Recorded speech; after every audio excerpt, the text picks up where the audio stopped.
I mean, I mean, commit to the bit. I guess. It's art for no one. Oh, the most insufferable discourse has been around Honora.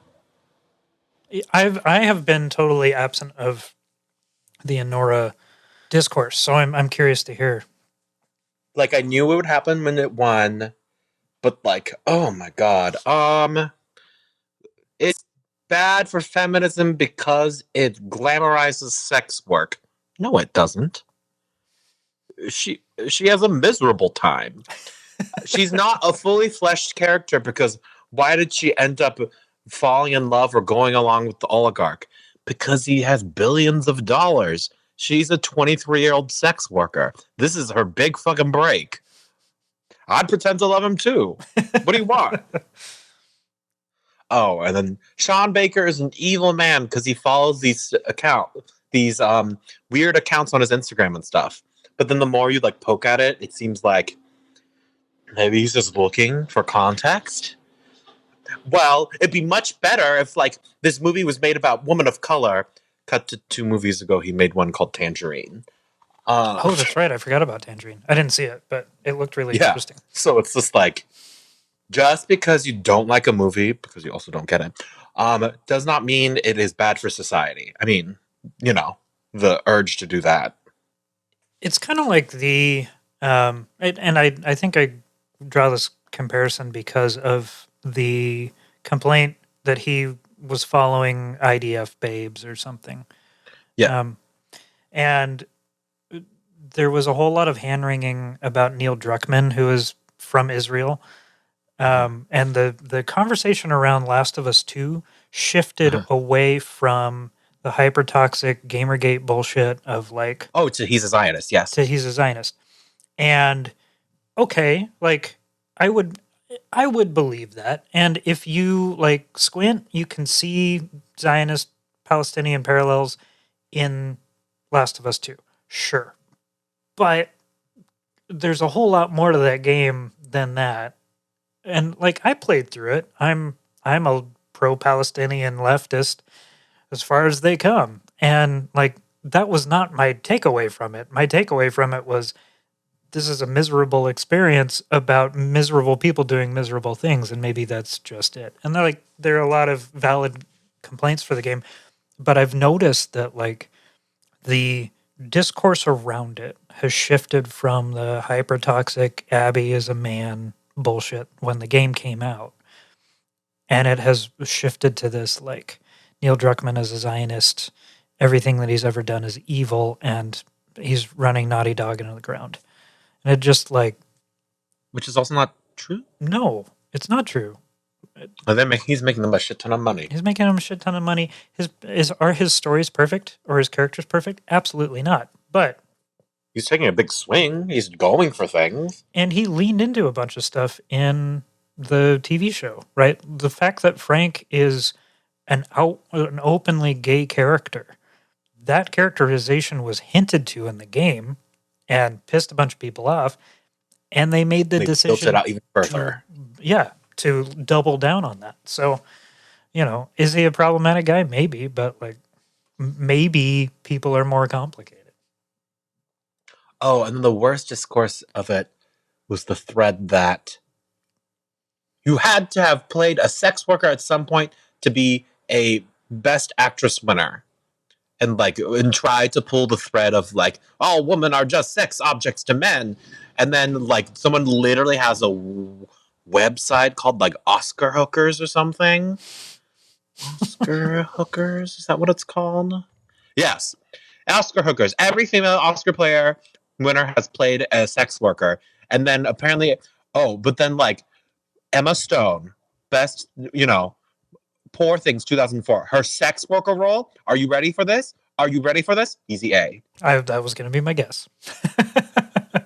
Michelle Yeoh's answer is... Memoirs of a Geisha? Was she in that? Yeah. She played... Oh, my God.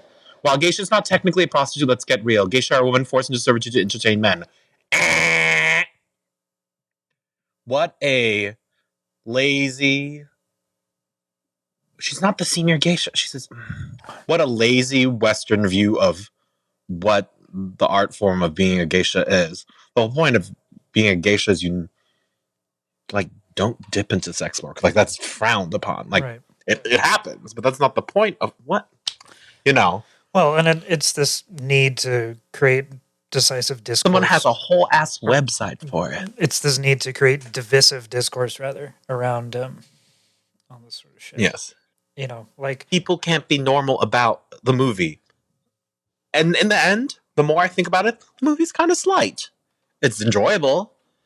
Well, yeah, but so was Red Rocket, and that was the point. You know?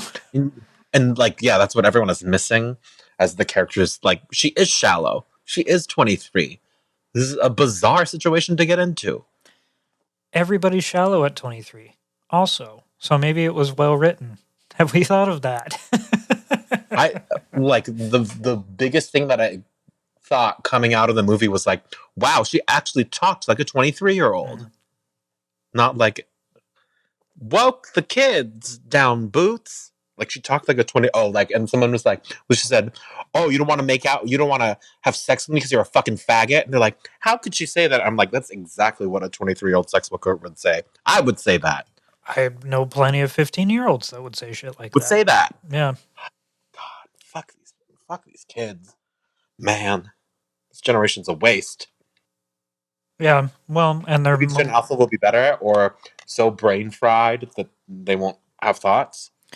I don't know. Millennials are doing the same shit, though. Yeah, we're complicit. And it's our generation that is now policing these spaces. So, like, you know, think about that one girl that we all knew and her boyfriend who were like the Urban Outfitters, Lumineers, folk hippies, you know? The worst kind of fake hippie too. Yeah, they were never the actual indie kids. Right. Where's the Arctic Monkeys?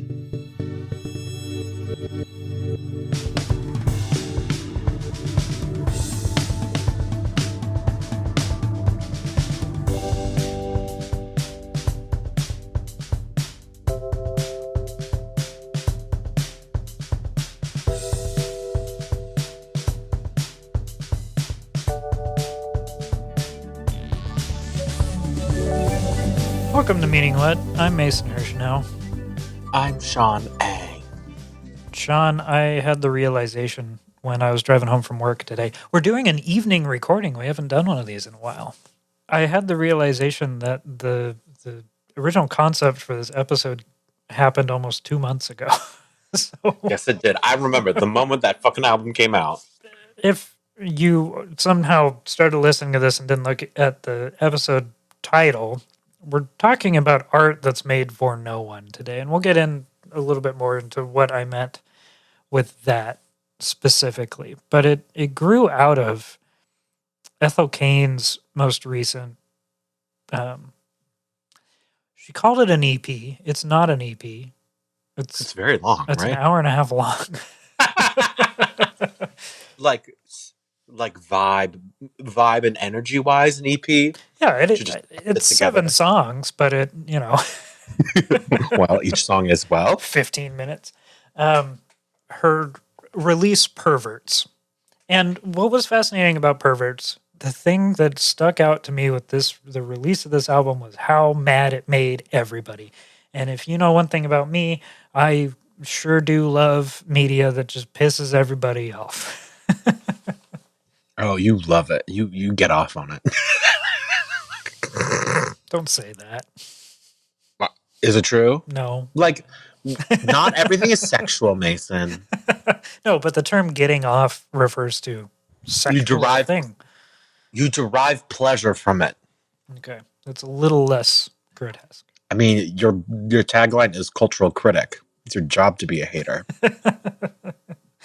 I fell backwards into this and I'm still not getting paid for it. Do you think if we just keep mentioning that no one's paying us, somebody eventually will? Is that how this works?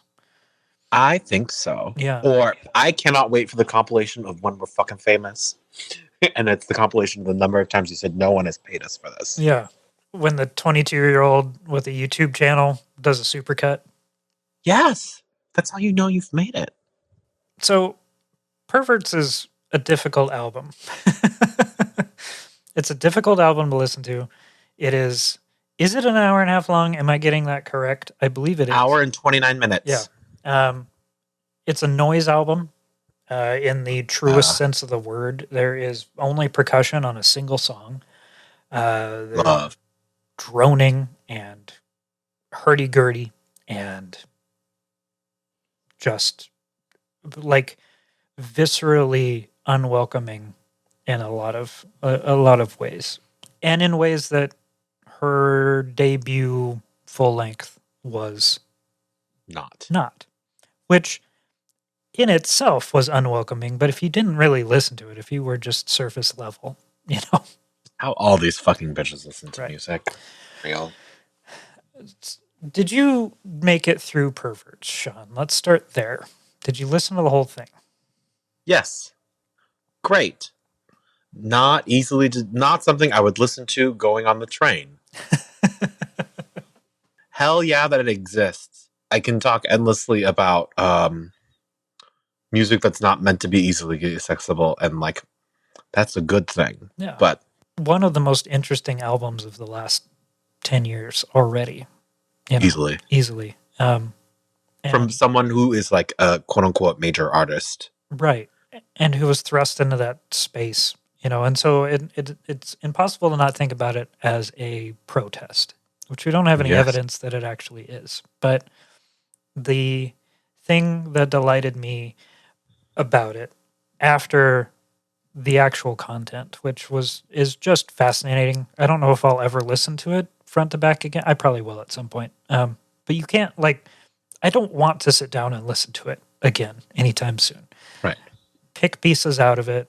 It is anxiety inducing, and it has to be listened to in headphones. And it does not want you to listen to it. And I think that is just fascinating, as a piece of art and a piece of performance art. I think we can say, thanks Wikipedia.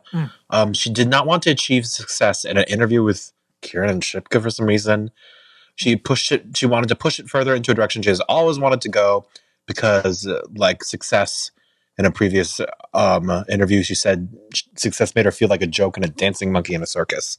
So that to me says enough to directly say, fuck you. Yeah. I love you for that. You rock, Ethel.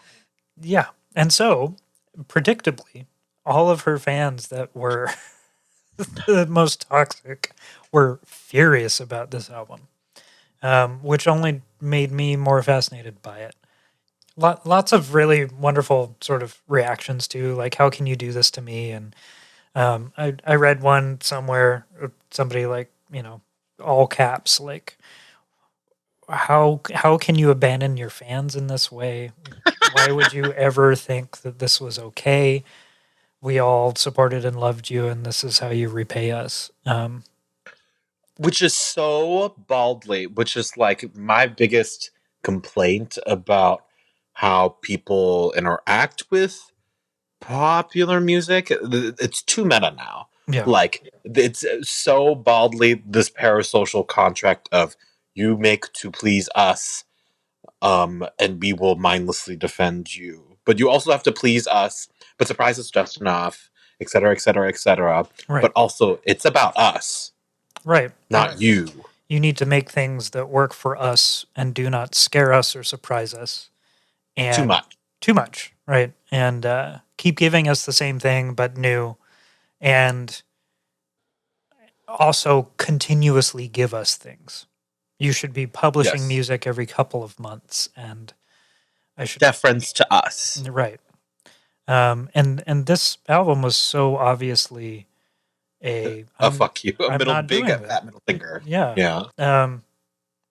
And was very much an album for Ethel, and very much not for really anyone else directly, right?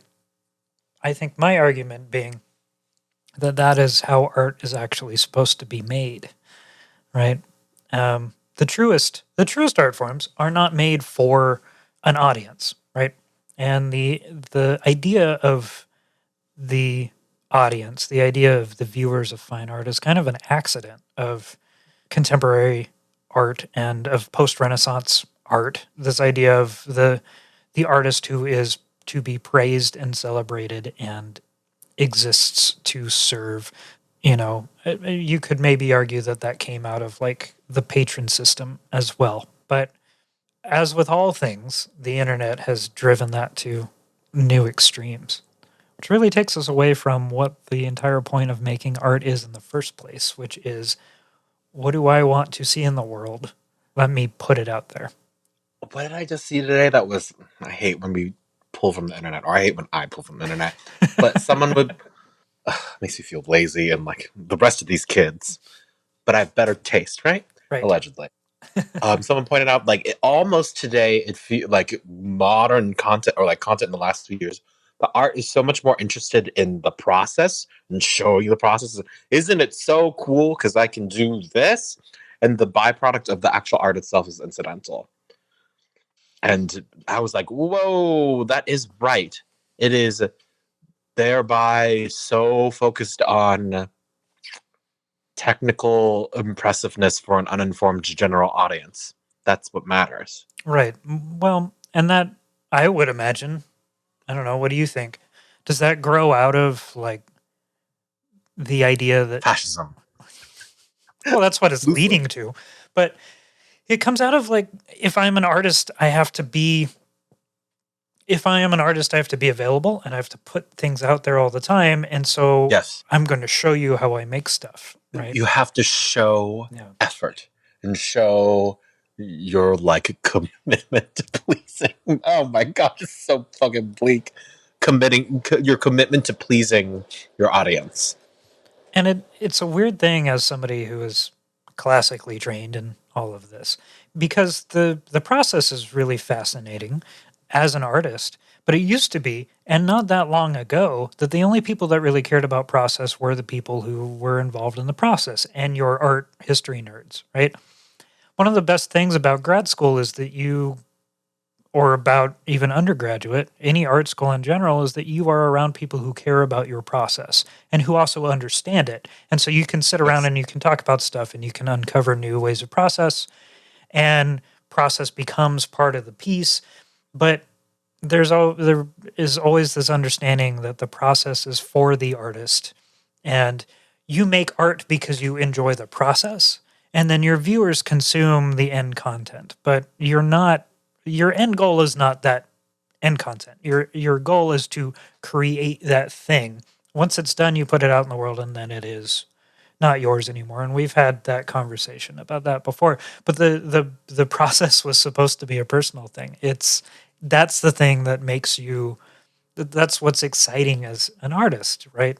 And what is special and what is magical about it, right? I am not a magical or spiritual person in any way, but like the process of a darkroom is the closest thing on the planet to magic, in my opinion. Watching somebody who can paint and who really knows how to paint, when you understand enough about painting to understand what you don't know, right, is an unbelievable thing, right? Watching paint or pencil or chalk go onto a surface and it changes completely, right? That's what's fascinating about process. That's not what popular culture is leaning into, though. They're leaning into a much shallower version of it because, like we've talked endlessly about the depth of expertise. Like, no one actually knows what the fuck they're talking about. So, that's so cool, and you're like, that doesn't show you anything. Oh, what was the biggest example? It was a major fashion brand was showing like an in-process look into their but vis-a-vis an ad of like doing some like top stitching, but it was done with this like giant thick needle that was basically like a knitting needle, and everyone was like, "That's you. That doesn't work like that." They had like What? a bookbinding needle that they were using for. Basically, but it's like one of those like other like recession indicators where you have to like show craft and the quality and Right. the worthiness of buying this product, which is what art is also. Yeah. Right. Well, and the reality about process and why I would argue historically only nerds and other artists care about process is because a lot of it is really boring, right? Like the ins and outs of actually creating a work is tedious and boring, and you do it because you care about doing that thing, or you are an obsessive human being, which all artists are in one way or another, right? And so Yeah.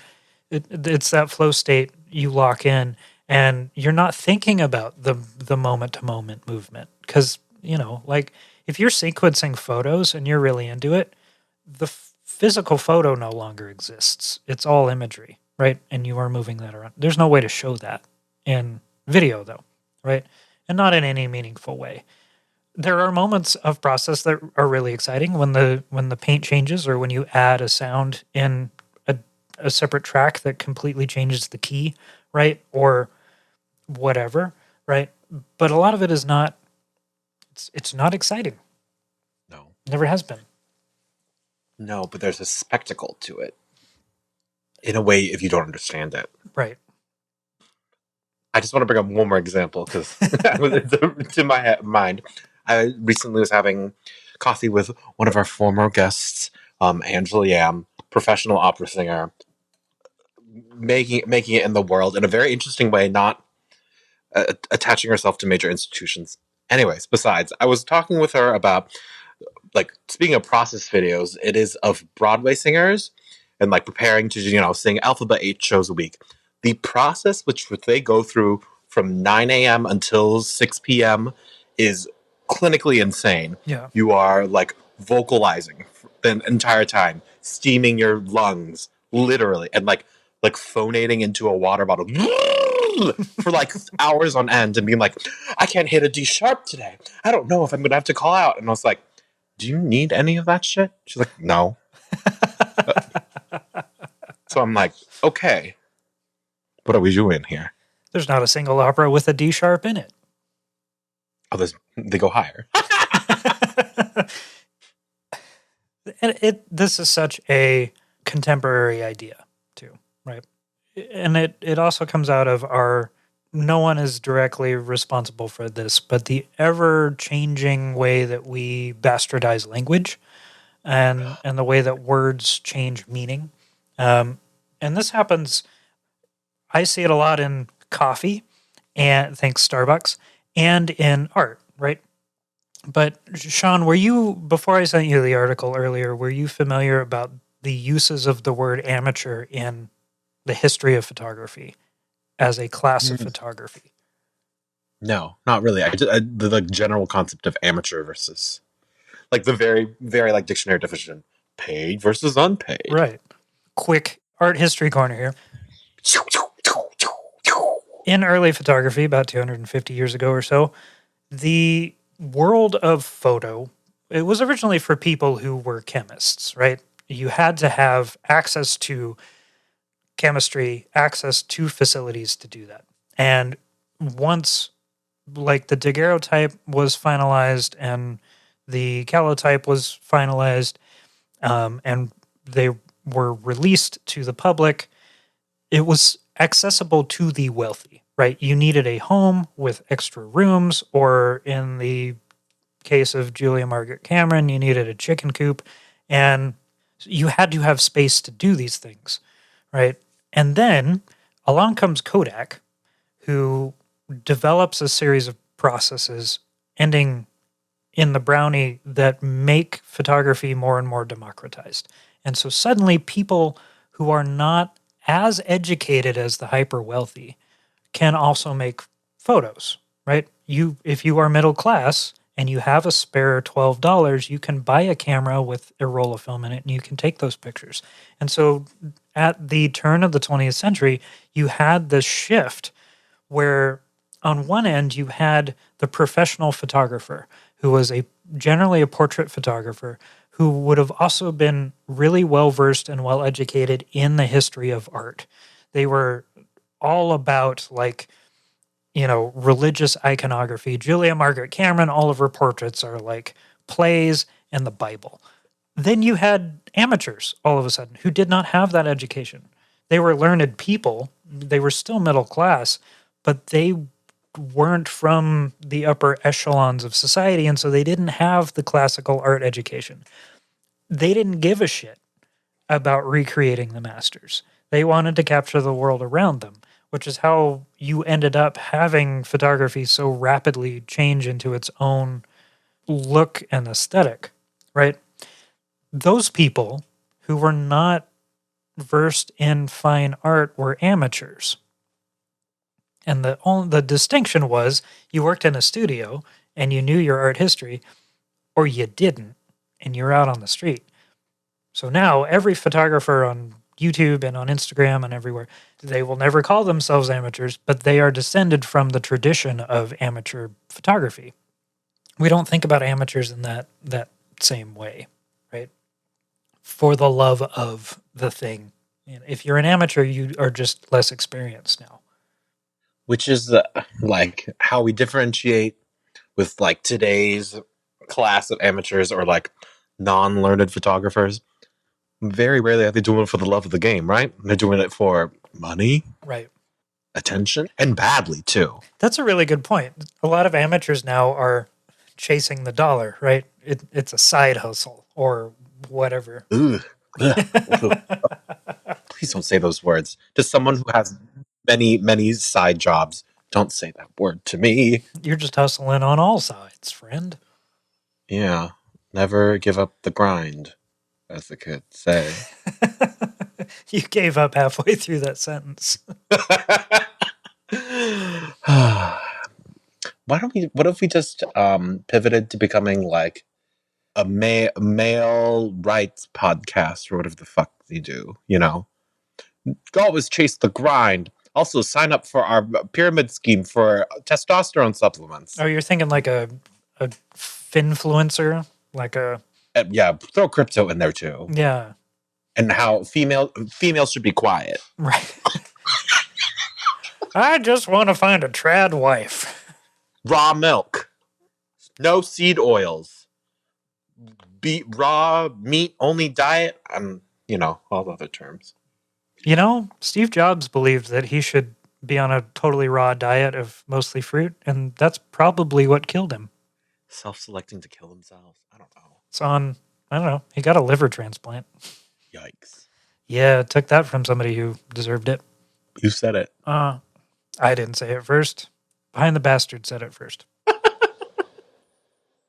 Your connection here, when I brought this up, was the idea of camp, right? And the idea of bad on purpose, which I think might sort of weave back into that discussion of professional and amateur and how those are aesthetics, right? Well, right. Camp is the aesthetic of aestheticized amateurism, yes. right? Yes. And like, I hate to always refer to Susan Sontag's notes on camp, but was watching something that like brought it up, and like she very clearly delineates about how it is such a full, wholehearted commitment to something in a way that is wrong or like deemed wrong. That from that comes the camp, and it's not supposed to be meta. You're not supposed to be in on the joke for like the full hardness of camp. Mm-hmm. And so much of the use of camp these days is wink, wink, nudge, nudge. Right. It is not for our audience, but like used a lot on Drag Race when someone comes out in a fucking ugly outfit. Like, it's camp, and you're like, camp doesn't mean fucking ugly. Well, the Met Gala a couple of years ago, the theme was camp, wasn't it? Yes, and that's why everyone now lazily uses the term camp. The best example is Carly Kloss on her Instagram, looking camp right in the eye and makeup compact, and it's just her eye. And then she's just wearing a gold mini dress. And you're like, oh. Which you're not doing for the love of anything, right? You're doing for the love of your social calendar. Right. And if we want to take this all the way back, right, you can do the split between art and craft. There is a lot of discussion in art history about this delineation. And then the line at craft is a difficult thing to parse. The Bauhaus movement made that even more complicated, right? But the idea that you create a beautiful object not to create a beautiful object, but because it serves a purpose. And it is beautiful in its purpose, and maybe you put beauty into it because you enjoy the craft of making that vase or weaving that basket or making the traditional jewelry or whatever, right? And there was a time in the ancient world where the things that we think of now, the ancient Egyptian artifacts that we have plundered from tombs, those are practical objects a lot of the time. Doesn't mean that people didn't find them to be beautiful or see them as, display worthy objects or whatever, but they served a practical purpose and they were made beautiful because they were made by people who cared about what they did. And they served a purpose, right? And that form followed that function a lot of the time. And all of the form, often in itself, also followed some sort of purpose. If it's a religious artifact, you are going to dedicate it to whatever it is in dedication to, and you are going to make it good because it's in reverence to Jesus, fertility. Right. Zeus and his goose form, or whatever. Still fucking people. Well, that's why he turned into a swan, to seduce that one lady. And it worked. And it worked. It was a different time. Would it work these days? There's a space here for a furry joke. Some of them are hot. They're all rich. Because they're all like, to afford that suit. Yeah. Some of them go to the gym. That's true in almost all peer groups. Some of them go to the gym. Some of them are hot sometimes. Sometimes the worst person you know could be hot. Sometimes the hottest person you know is the worst person you know. Almost always? Yeah, that's true.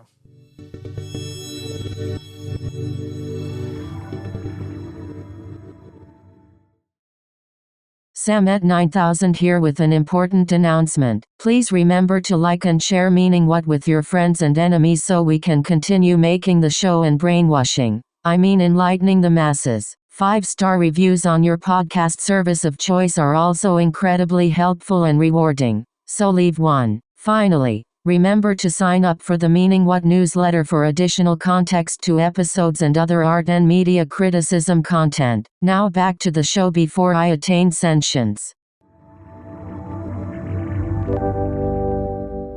I'm a better person because my face is not symmetrical. It's pretty symmetrical. What are you talking about? On a little TV screen it is, sure. But my nose is not symmetrical at all. And that's why it has character. That's why it's charming. That's right. My mustache isn't even symmetrical. Well, you can fix that. I don't have the energy or patience or interest in doing so. I am just a straight man after all. And that's why we don't have a 6-figure deal, Mason. Fix your mustache. On this audio medium. So, the fuck's this all matter? Because we gotta fucking make art, bitch. I have been thinking a lot lately, probably because I teach art to kids who don't understand. Well, they don't understand the purpose of it, yeah. And that's not exclusive to the kids that I teach. That is an ongoing problem in the United States and has been since we were kids, and probably before that. Thanks, Ronald Reagan. But there's a problem there are a couple of problems, right? We don't look at the media that we consume as art a lot of the time. And the people who create that media are successful, but we don't talk about them in terms of how they got there, unless it's a really heroic story, right? We focus on the fact that they are there, and that's what makes it valid. Until you get to that point, until you have that success, your process is invalid. You are wasting your time. Doesn't matter if you are improving your craft. That doesn't matter. It's a waste of time. You're not making any money. You are not having that success. And then you get there and you are successful. And so we have that problem. that the kids are dealing with. Why would I do this thing? It doesn't matter. It's not going to make me money. No one respects it. There's also the issue on the other side of people who don't see art as political and who believe that art, in fact, can be non-political. Sean, where do you fall on that argument? Shut the fuck up, you lying cunt. And also, you're probably a right-wing conservative, aren't you? Or worse. The milquetoast neoliberal. I know lots of people who celebrate themselves as leftists who have made the argument that art doesn't have to be political or that we are politicizing art unnecessarily. They're just dumb. Well, they don't understand the very thing that they think they stand for. Right? The fact that one can make art is political, that you have the means and ability and time and leisure to do so, right? The fact that you can make a decision to do that, that you have some thing expendable and some connection that will allow you to do that. The fact that you've had access to understand what you are doing, even on the level that you're doing that, that's political. Your labor is political. The fact that you can work, that you have a place to go work, and that you are engaging in an economic system, that is directly political. And when you're not working, your ability to not work is a political act as well, right? It is the direct result of political action, and you are engaging in the very valid belief that you should not have to work at all times. That's a political stance that not everybody shares, right? Jeff Bezos would love for you to just work until you die, but you don't have to do that yet. So this all becomes a big, gnarled mess when we start thinking about why make an art piece for your audience or not for your audience or just for yourself. You know, are you engaging with that? Are you not? I mean, is food making an art? Mm-hmm. Well, I don't know why I'm asking that. But it's like, it is, but it's more complicated because, like, the end goal often is the audience. Like, in an unpure way, because, like, no one wants to eat food that no one wants to eat. Right. But food falls into the realm of craft, right? Yes. So the crafts that I do where I make a tiny bit of money, but really not a whole lot of money for, that I facilitate for making queers, is really for the love of the game. So I feel like I can say I actively engage in that. Though I do make some money from it, sorry. But the fact that it is specifically targeted to a queer community makes it a political act in and of itself. Right. Yes. Like that action, whether or not you believe it to be art or something else, right? It's a political activity, right? And just as it would be if you made the decision to exclude No gays allowed here. gays. Or if you made the decision to not make that decision, right? Like everyone does. Right. I know it's a success because straight people or people who know that they appear straight are like, can I come? So they are at least a little bit scared off. The answer is yes, you can come. Please give me your money. That's the ultimate form of allyship. But mission accomplished. Learn more at deluxequeer.com. I made it a queer-focused, straight, uncomfortable space. I feel privileged in that my relationship with that is you going, Mason, please come. Yeah. I don't ask. I don't want to come. I don't want to be there. A room full of strangers? No. Come. You're going to do a future episode of the podcast there. Fine, I'll hang out with all them queer friends of yours. Maybe you'll find a nice queer they, them, or lady that likes you and your uneven mustache. In this thinking, right? If everything is political, then it adds another level of complexity to Ethel Cain and Perverts, right? Whose existence as an artist is deeply political. Unabashedly so. Refreshingly. Recently calling for the murder of Kill more CEOs. CEOs. Yeah. But That's what she said. That That's not is- what I directly yes. said. yes, Ethel Cain called for it. Parody. But her first album too, and we have talked about this as well, is a protest against so many things, and is also a reflection on so many things, on Southern religious tradition, and on traditional gender roles, and on the identity of being a woman, the identity of being a man, what that means to move in those spaces, what it means to be poor, but also like the idea of the type of pop star that Ethel Cain was sort of created to be, the dark mirror to Lana Del Rey. And if you actually sit down and you actually listen to that album and you listen to what she is saying throughout it, that album is taking apart all of that and is pulling away at that pop idol iconography to begin with. All of the songs that sound early on like the sort of pop music that it is imitating, they're all anti that song in a way. Right. And whether that is outwardly in the lyrics or just the fact that this is a trans woman singing it, that's all happening there. And so Perverts is a next step in that, in my opinion. It's almost like she is so dismayed with these sensitive little children fans that have missed the point of it because the music was too digestible, right? And it was accessible enough to glaze over the inner meaning of it, or like even not even inner meaning, just like the meaning of it, Right? the intention of the work. That she had to make work that was so inaccessible that you were forced to look at it with intent. Yeah, and Perverts doesn't work if you don't listen to it all the way through. There are a couple of songs that can be on their own, but for the most part, if you want it to work, you need the song before and after it, which is also going against how a lot of that audience listens to music, right? And how I imagine they would have listened to her first album as well, right? We don't listen to the album. The album is an antiquated sort of idea because of the way that we stream music and the way that music is consumed. And yet we still do it. It's so odd. Yeah. Well, but I think about like how my students listen to music and it's just on shuffle all day, with no control.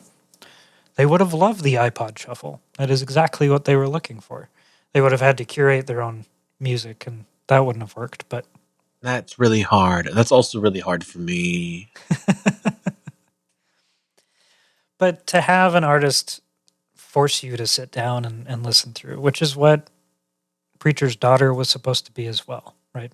It's an opera, And yeah, I mean there are songs that work on their own and can stand on their own, and so yeah, that I guess does make it digestible in that way. It's way more of an opera and way more meaningful about trans rights than the fake opera Amelia Perez that won an Oscar is. Thank you very much.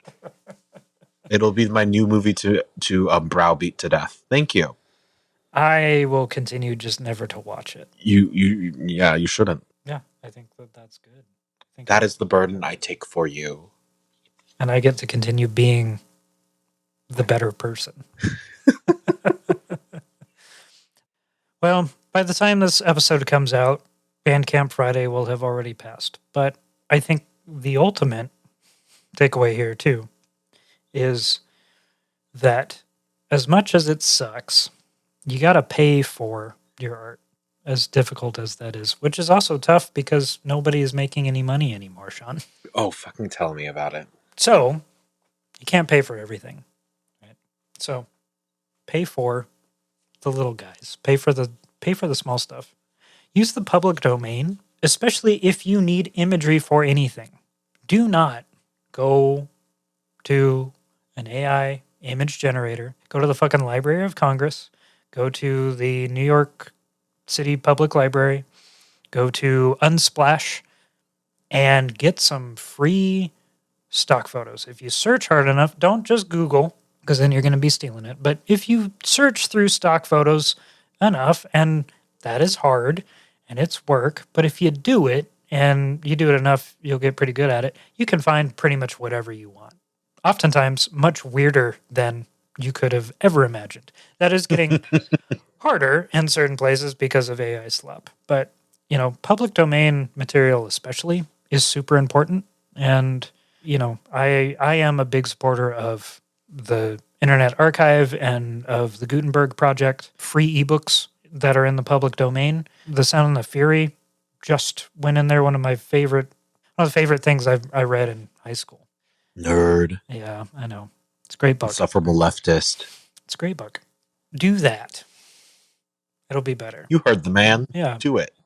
And now, Meaning What presents a new regular segment.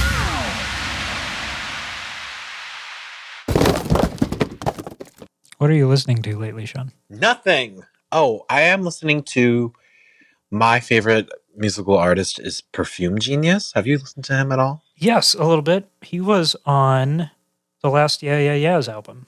It was featured on the first track. Yes. His new stuff is great. I like it a lot. I like that there's so much lauding of artists as they move through genres. Genre is dead. It doesn't really mean anything. It's meaning you're trying on shorthands for aesthetics. But the way Perfume Genius's albums seamlessly move to different ideas or reflections of himself as a singer-songwriter, as a reflection of his work, is just so much better done than other people I can't say that. I'm going to get murdered. But I am country now. I'm going to get shot. That album is fine. It is hilarious that it's her worst album in 10 years, and that's when the best album Grammy finally for her. Anyways, at least she's good at her craft. Well, her team of writers and producers is also really excellent at their craft. Yes, everyone involved, and she curates it. Mm-hmm. If anything, that's what she does correctly. Broadly curate it, perform the shit out of it. At least she has some craft. 100%. But I am also 100% on the side that Beck was the right winner of that Grammy, because he did everything on his own album, and it was, for all of Beck's not perfect. He's a fucking Scientologist, but what a triumph of just a singular art maker, right? It's a different piece, and maybe that highlights an issue of best album. It's Beck and Beyonce are two very different things, right? But right, how do you reward objective? Make that objective. Who the fuck knows? I don't know. No, that one wasn't that offensive. It was more offensive when she lost to Harry Styles, because well, yeah, that's a team, but also craft is missing. The craft services table is full. What are you listening to besides Ethel Cain on repeat, Mason? I had not actually listened to Ethel in a little bit before today in preparation of this episode. So there. I've been kind of all over the place, though. Today, I dug really hard into Sloth Rust, which is this great femme-led, sometimes trio, sometimes duo, who, at least in their early albums, pulled classic blues and jazz stylings and put them into punk. Yeah. And they are one of my favorite guitar forward acts. Everyone else is just this amazing album with virtuosic guitar stuff throughout, and is also very blues and jazz influenced in a very cool way over, very punk things. And listen to that.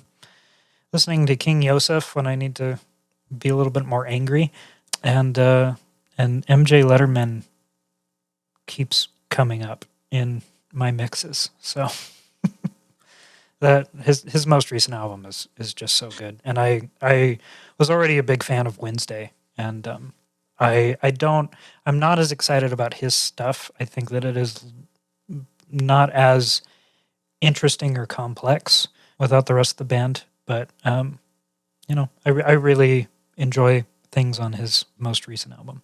I'm really excited for the Lucy Dacus album later this month, though. She's the best of the three. For me. I think I might agree with. I think that she's the most consistent of the three. Like, Punisher is the high watermark, I think, for all of their albums. But and I don't know that I will ever be the Phoebe Bridgers concert at the Greek in 2001 or whenever that was, 2002. 2001, 2021. 21. I've been alive for a long time. That was incredible. Yeah, it was. We were there. Yeah, but Lucy Dacus at the Fox was also incredible, and she's hardworking in like this consistent way that is so impressive, and her songwriting and her guitar playing are just so good. I adore Historian, her second album, and she has a complexity that, I love Phoebe Bridgers because it is so much exactly what it is, and I love that, and I love the heaviness of it, but there's a level of complexity that Dacus brings that the other two just don't ever quite get to, and a level of earnestness too. Like Phoebe Bridgers always has this, and as part of her mystique, this like falseness or this facade to it. Right. There's a character there, and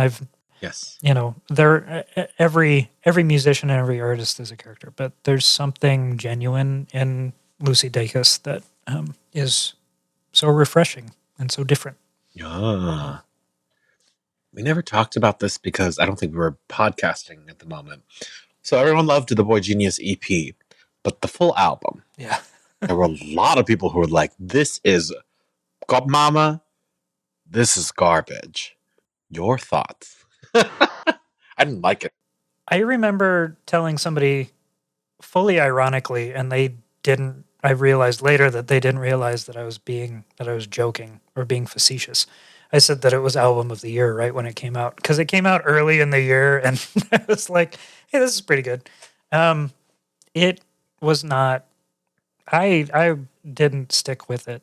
And there were a couple of songs that stuck out to me. There are a couple that I still really like, but it didn't have the high points that the EP had. And it felt shallow. Yeah, it did. It felt very produced and very much like the kind of album that you make when you have to make an album, Well, isn't that kind of what happened? I think so. A little bit? Yeah. And allegedly they might not, do Boy Genius again or for the near future, because maybe they aren't on that good terms. I don't know anything about that, but Allegedly.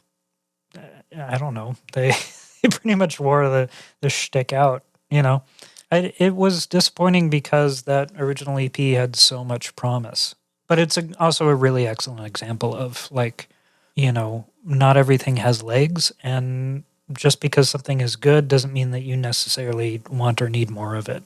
I've been thinking about this a lot as we go further and further from Punisher, Phoebe Bridgers' last album, which is on my list of perfect albums. That every single track on there is so well done, and I don't skip a single track anytime that I listen to it. And I don't know how you would follow that up, I don't think she knows either. Yeah.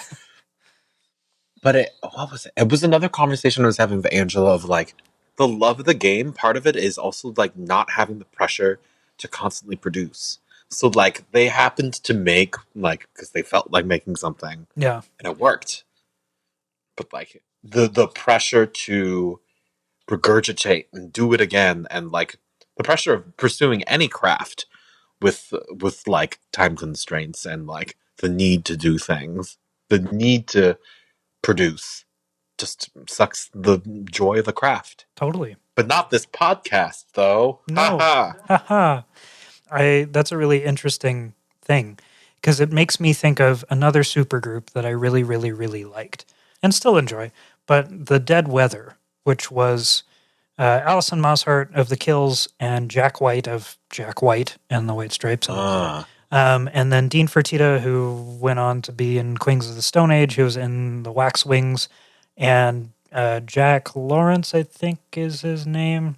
They called him Lil Jack, who was in the Raconteurs and in Blanche and in a few other things. And they put out 2 albums within 18 months of each other, and Wow. they were incredible. There was nothing, I'd never heard anything like it.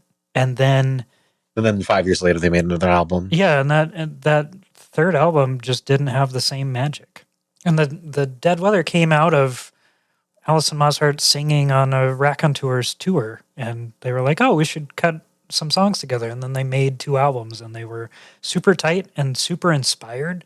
But it was, very much the same thing that you were just describing of this, like, when you have to do it, maybe the thing that makes it work is that it just worked in the moment, and chasing that just doesn't work as well. So this is where you should now, if you are interested in the history of music at all, because they are incredibly influential on a lot of people that you like, you should pirate Metallica.